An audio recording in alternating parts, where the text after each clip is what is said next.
Oke, baik. Kita lanjutkan kembali di video sebelumnya, di video kedua, di bagian kedua kita sudah bahas tentang ini ya, panduan ringkas menjurnal. Jadi di sini saya sudah jelaskan bagaimana mempermudah kita ya dalam melakukan jurnal. Jadi harap diperhatikan di video bagian kedua ini ya, dengan menguasai eh, macam-macam transaksi ini dan kita mengetahui posisinya di mana, maka ini membantu kita dalam menjurnal transaksi. Oke, di video ketiga ini kita akan bahas transaksi 1 sampai transaksi 9 ya. Oke. Kita mulai dari soal yang pertama ya. Nah, di soal yang pertama, dokumen transaksi nomor 1. Di sini bukti pengeluaran kas. Nah, perhatikan ya, bukti pengeluaran kas. Di sini saya sudah bahas. Pengeluaran kas ini ada dua ya. Ada pay bill dengan spend money. Yang berbeda hanya penggunaannya saja ya. Pay bill ini untuk bayar hutang dagang, sedangkan spend money ini selain dari bayar hutang dagang. Nah, jika kita analisa dari soal, di sini pembayarannya hutang gaji ya, hutang gaji. Pembayarannya hutang gaji. Berarti uang keluar selain dari pembayaran hutang dagang. Nah, oleh karena itu berarti transaksi ini dicatat di banking spend money ya, seperti itu. Ya, kita masuk ke banking. Jadi perhatikan sebelum menjurnal, pastikan Anda sudah menguasai ini yang sudah saya jelaskan di sini ya. Oke. Kita masuk ke banking. Di sini ada spend money. Oke. Kemudian kita lihat di soal ya. Mana tadi soalnya? Nah, di sini 2.500.000 uang keluar.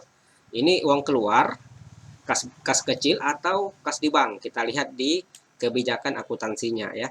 Di kebijakan akuntansi di sini ada keterangan ya di sini. Batas pengeluaran kas itu 1 juta dengan cek ya, atau dengan kas di bank. Berarti di bawah 1 juta menggunakan kas kecil.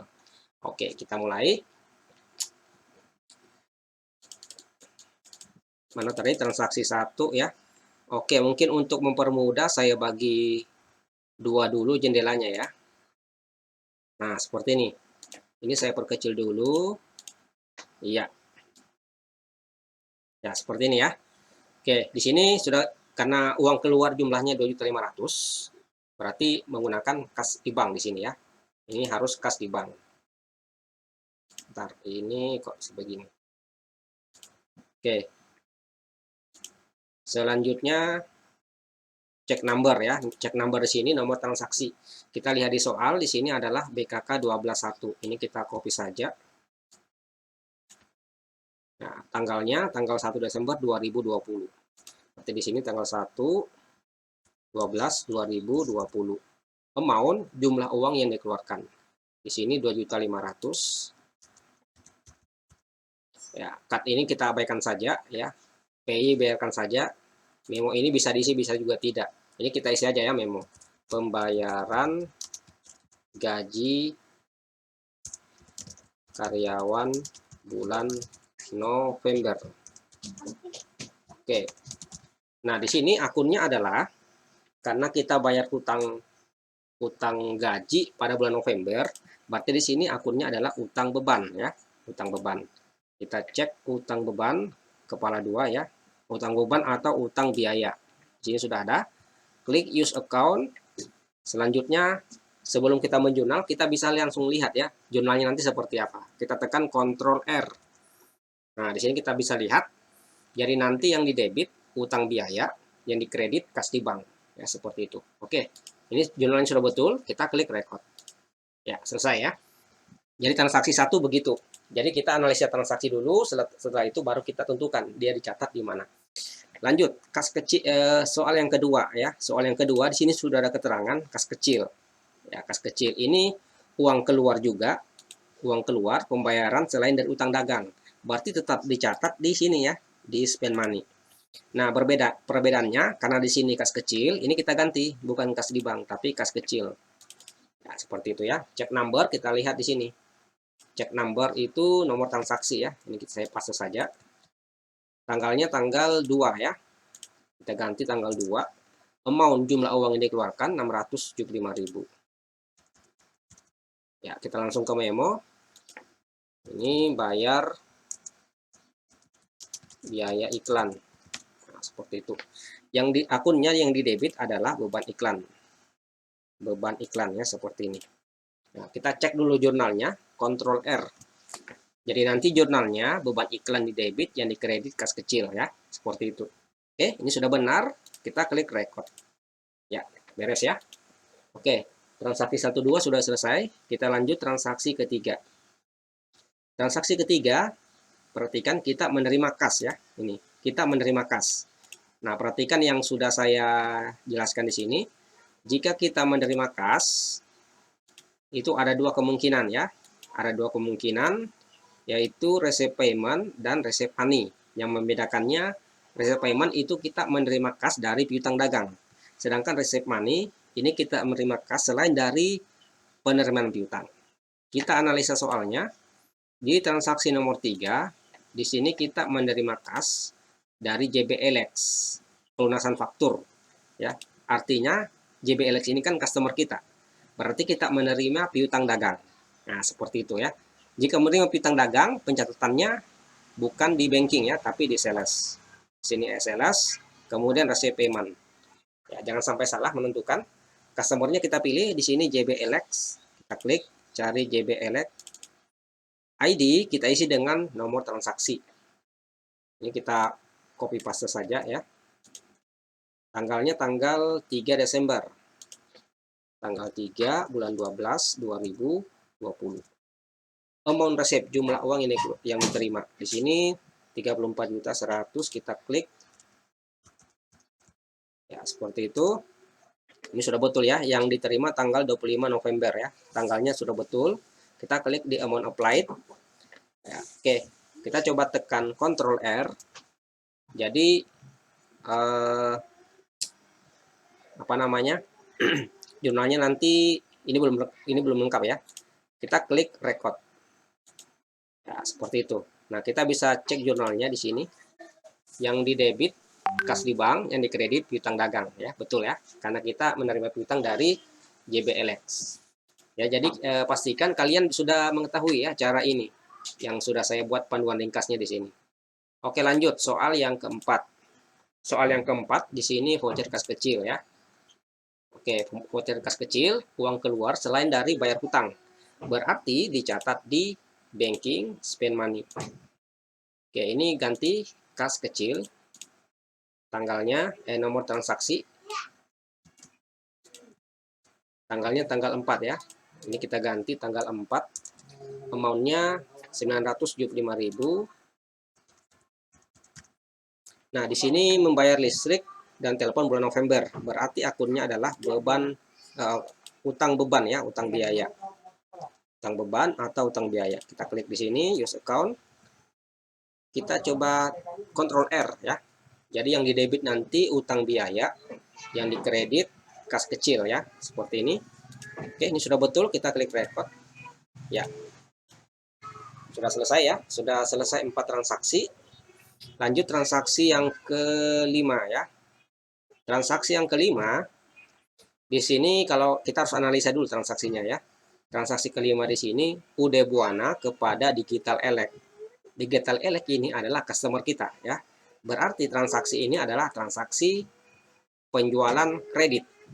Kenapa kredit? Karena di sini faktur ya, bukan penerimaan kas. Nah, ini transaksi penjualan secara kredit. Di sini saya sudah bahas ya, di mana dicatat penjualan kredit. Kita langsung penjualan kredit, maka dicatat di sales. Perhatikan sales, enter sales. Ya, kemudian customernya kita klik, customernya Digital Elect. Kemudian ini termnya bukan COD ya. Termnya bukan COD. Ini kita ganti in given of days. Ini N30 ya. N30. Oke, klik OK. Invoice kita ganti dengan nomor transaksi. Di sini nomor transaksinya F121 ya. Ini kita copy, paste. Tanggalnya tanggal 6 Desember. Ini kita ganti. Oke. Customer PO bisa dikosongkan saja ya. Oke, lanjut. Sip, kita isi dengan kuantitas ya. Di sini yang HP Pavilion 9 ya. 9, tekan tab di keyboard, tekan tab lagi, item number, perhatikan HP. Jangan salah milih. Selanjutnya price, harganya 18 juta ya. 223. Selanjutnya 7 lagi Dell. Tekan tab saja di keyboard, pilih Dell. Harganya 14. 223. 223. Nah, kita lihat ya, totalnya 286 juta ya. Ada teksnya, ini teks ini otomatis sudah ya. Otomatis. Oke, di sini payment methodnya ini bisa dikosongkan saja ya. Atau bisa juga kita buat sendiri. Misalnya di sini kredit gitu ya. Klik OK. Nah, jadi ganti di sini ke kredit. Ini sebetulnya tidak pengaruh kok ke jurnal ya.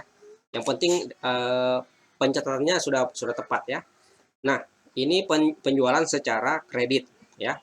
Kalau penjualan tunai sama seperti penjualan kredit, yang berbeda adalah di pay today ya. Pay today harus diisi. Oke, karena ini penjualan kredit, kita sudah apa namanya? Kita perbesar dulu ya. Bentar. Oke, kita klik record. Oke, ini diabaikan saja, ignore. Nah, sudah tercatat ya transaksinya. Kita bisa lihat jurnalnya di sini. Nah, ini jurnalnya ya. Di sini jurnalnya yang di debit piutang dagang, yang di kredit penjualan. Kemudian ada pengeluaran, ada HPP, ada persediaan ya. Jurnalnya kenapa seperti ini? Karena soal UKK ini menggunakan metode perpetual ya. Menggunakan metode perpetual. Kalau menggunakan metode periodik, yang tidak ada adalah HPP dengan persediaan. Oke, kita close ya. Kita lanjut. Ini saya perbesar dulu, cancel. Ya. Oke, lanjut transaksi yang ke-6 ya. Transaksi yang ke-6, di sini kas keluar ya. Perhatikan kas keluar kepada PT Margonda. Berarti PT Margonda ini adalah supplier kita. Berarti kita membayar hutang dagang. Uang keluar karena bayar hutang dagang ya. Nah, uang keluar karena bayar hutang dagang berarti dicatat di purchase payable. Ya, seperti itu ya. Suppliernya kita lihat PT Margonda. Kita pilih PT Margonda. Cek number dilihat di soal BKK 122 ya. Tanggalnya tanggal 6 Desember. Kemudian amount jumlah uang 28.600 ya. Kita klik di sini. Ya, seperti itu. Kita klik di amount applied, record. Cek jurnalnya ya. Jadi jurnalnya ini utang dagang di debit, yang di kredit, kas di bank ya. Oke, sudah betul jurnalnya. Kita lanjut transaksi nomor 7 ya. Transaksi nomor 7 ini udah buana kepada Digital Elect ya, Digital Elect. Di sini kalau kita lihat transaksinya tanggal 7, transaksi tanggal 7, kemudian ini mengembalikan yang dibeli pada tanggal 6. Berarti di sini terjadi retur penjualan ya. Di sini terjadi retur penjualan. Nah, retur penjualan dicatat di sales, enter sales. Sini ya. Customer-nya kita pilih dulu Digital Elect ya. Seperti ini. Ini Indifone ya. Harusnya di setting dari awal tadi. Oke, invoice-nya NK121. Tanggalnya tanggal 6 ya. Tanggal 7 ya, tanggal 7 bulan 12 2020. Ya, sip, perhatikan karena ini retur, kita min ya. Min 2, tekan tab. Ini Dell ya. HP. Oke. Harganya 18 juta, 223. Kemudian min 1. Ini Dell 14, 223. Nah, di sini totalnya 55 juta rupiah ya. Oke, ini kita catat dulu. Ini kita klik record. Kita ignore all. Selanjutnya setelah selesai kita melakukan register ya, karena ini retur penjualan. Sorry, retur penjualan ini transaksinya saya lihat dulu ya, transaksinya digital elect. Nah, seperti ini ada yang perlu kita perbaiki ya transaksinya. Di sini supaya yang tercatat nanti retur penjualan bukan penjualan ya. Kalau kita lihat di sini kan tulisannya yang di debit penjualan, yang di debit harusnya retur penjualan. Nah, supaya yang tercatat retur penjualan bukan penjualan, kita edit dulu ya jurnalnya. Nah, di sini ya kita klik di sini, yang penjualan di sini kita ganti ke retur penjualan. Nah, kita klik OK, satu lagi. Ini kita ganti ke retur penjualan. Oke, kita klik OK. Ignore all ya. Ini kita OK ya. Nah, sudah ya. Ini kita klik tutup dulu, kita buka lagi. Nah, bisa bentar.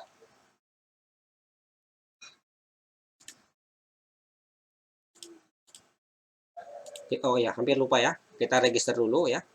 Masuk ke sales. Di sini ada sales register bisa ya. Kita klik return and credit. Ini ya, sudah ada. Kita klik apply to sell ya. Ini. Oke, ID-nya lihat ya. ID F12 2 ya. Perhatikan. F12 F12 1 ya. Tanggalnya lihat tanggal 6 Desember. Ini kita ganti tanggal 6 bulan 12 2020, sorry. Nah, di sini perhatikan barang yang kita kembalikan, barang yang terjadi retur itu tanggal 6. Di sini ada 2 ya. Berarti kita klik di sini ya. Seperti ini. Kita klik record. Ya. Klik close. Nah, seperti itu ya. Kita coba cek jurnalnya dulu. Sales ya.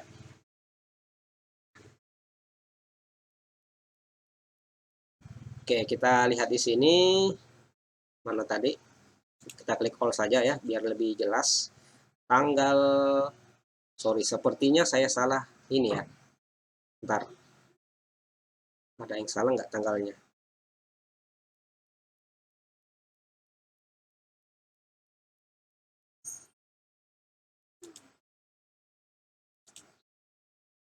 Oke, ini sudah betul retur penjualan. Oke, ini ignore all. Oke, ini kita coba tutup dulu ya. Sorry, kita coba keluar dulu dari ABSS karena seharusnya tercatat di sini bukan penjualan. Di sini ya bukan penjualan, tapi seharusnya retur. Kita ke general ya, kayaknya tidak tampil. Tanggalnya, oke sudah betul ya. Kita close dulu. Nah, sekarang kita coba tutup dulu ABSS-nya. Quit, no report, no. Kita buka lagi ya. Biasanya kalau kita mengedit seperti itu jadinya. Yes. Ini open. Tadi saya simpan di desktop ya. Tutorial, open. Oke. Continue. Oke. No. Ya. Ini kita perbesar dulu. Seperti ini. Ya, oke. Enter sales. Sorry, bukan enter sales. Di transaction journal. Kita klik all. Ini tanggalnya salah ya. Kita ganti dulu tanggal 2020. Nah, seperti itu. Kita tarik ke bawah. Tarik ke bawah ya. Bentar. Di sini belum tercatat ya. Masih penjualan. Seharusnya sudah retur penjualan. Kita report dulu. Kelihatan nggak? General trial balance display. Ada nggak retur penjualan di sini tercatat angkanya? Di sini kita bisa lihat belum ya. Retur penjualan belum tercatat angkanya. Berarti begini. Transaksi ini itu harus dihapus dulu ya. Transaksi tanggal 7 ini kita hapus. Cara hapusnya klik kanan delete cell. Oke, oh sorry ya. Kita harus hapus dulu registernya ya. Ini 55 juta kita hapus dulu. Ya, seperti itu baru ini ya kita hapus. Nah, baru bisa ya. Oke, sekarang kita jurnal dulu ya, jurnal ulang. Kenapa saya jurnal ulang? Karena tadi saya mengedit jurnal ternyata nggak bisa ya, tidak pengaruh ke ininya. Kita jurnal ulang. Tadi masuk ke sales, enter sales ya, sales enter sales kepada digital elect. Oke, ini saya ganti ya. Ini in given of days 30 ya. Oke. Invoice-nya NK121 ya. NK121 tanggal 7 bulan 12 2020. Ya, seperti itu. Karena ini retur, berarti kita min ya. Min 2. Ini HP 18. Sorry.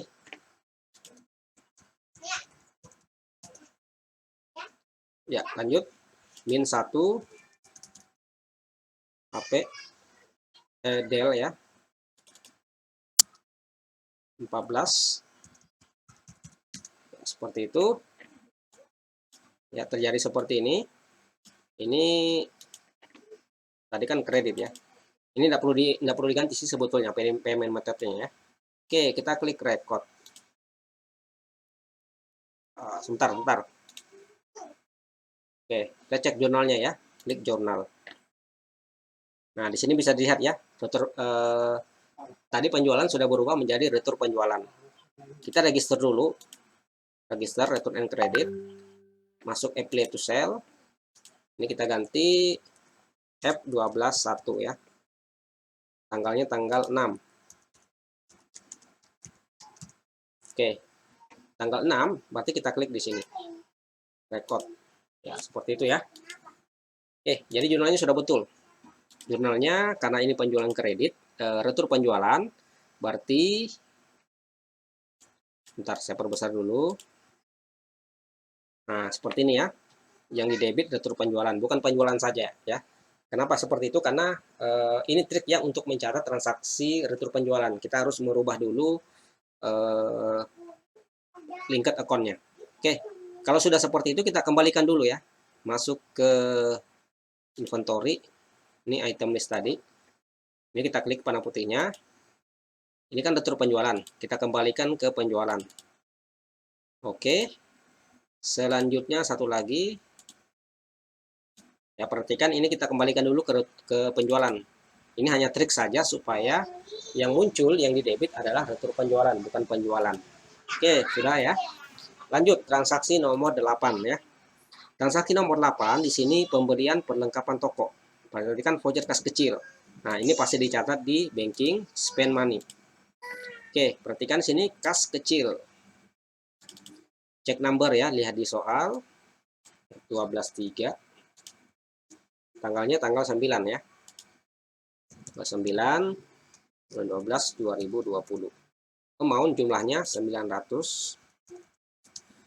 Yang berarti yang di debit adalah suppliers.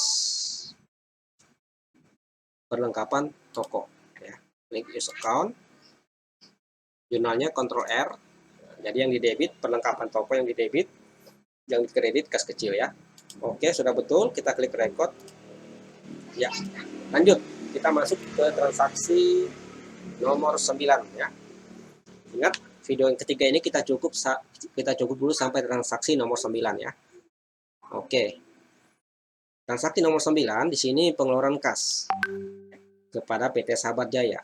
Sahabat Jaya adalah supplier kita. Berarti ini transaksi pembayaran utang dagang.